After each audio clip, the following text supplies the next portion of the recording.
The residents of Rockhampton can do little but sit and wait for the Fitzroy River to reach its peak.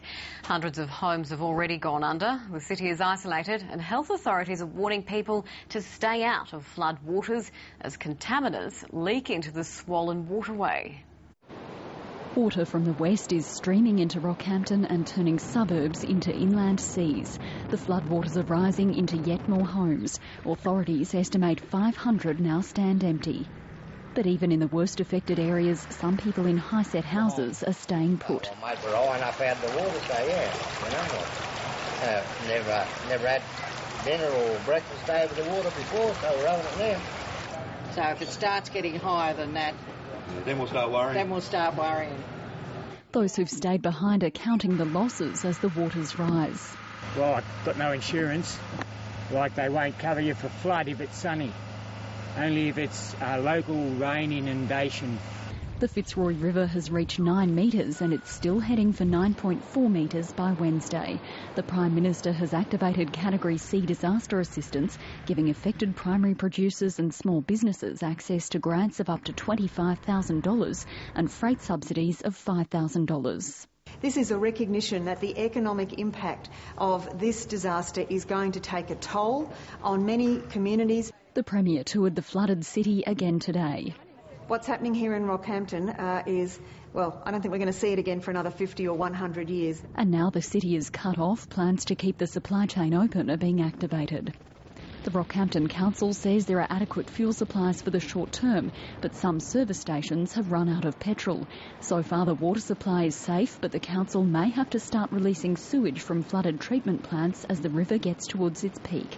Health officials are warning people to stay out of floodwaters. They could get injuries, they could get cuts and abrasions and then infections.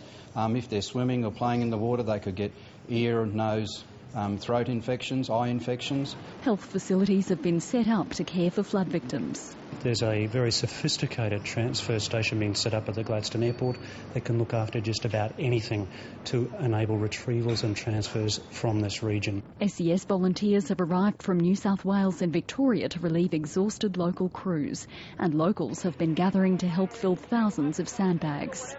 It's just amazing to think that, there's so many good people in the world. All you need to do is give them an opportunity to help out. The flood victims will need every bit of that goodwill.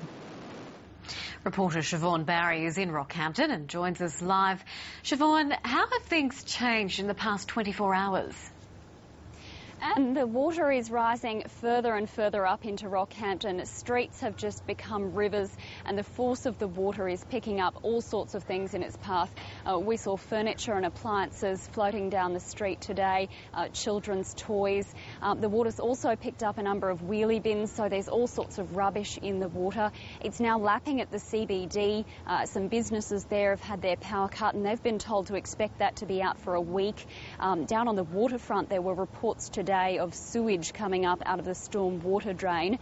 Trying to navigate around the city at the moment, Anne, is a bit like trying to get through a maze. There are just so many streets cut off. We went out filming today and 15 minutes later tried to get back to the studio and all of the streets had been closed behind us. Well, with all of that, how are people coping as the floodwaters continue to creep up? And we've been travelling around the worst affected suburb of Depot Hill talking to people, and it's just astonishing how stoic people are being. It's tragic looking at the damage that is being done to some people's houses. A lot of people are telling us that they either don't have insurance or they don't know whether their policies are going to cover the damage that's being done. But most people are saying the same thing, and that's just that all they can do is prepare as best they can, move things to higher ground and hope for the best. But when you see the damage that's being done, it does seem that there's not a lot of cause for hope. Well, thanks for that update. Siobhan Barry in Rockhampton.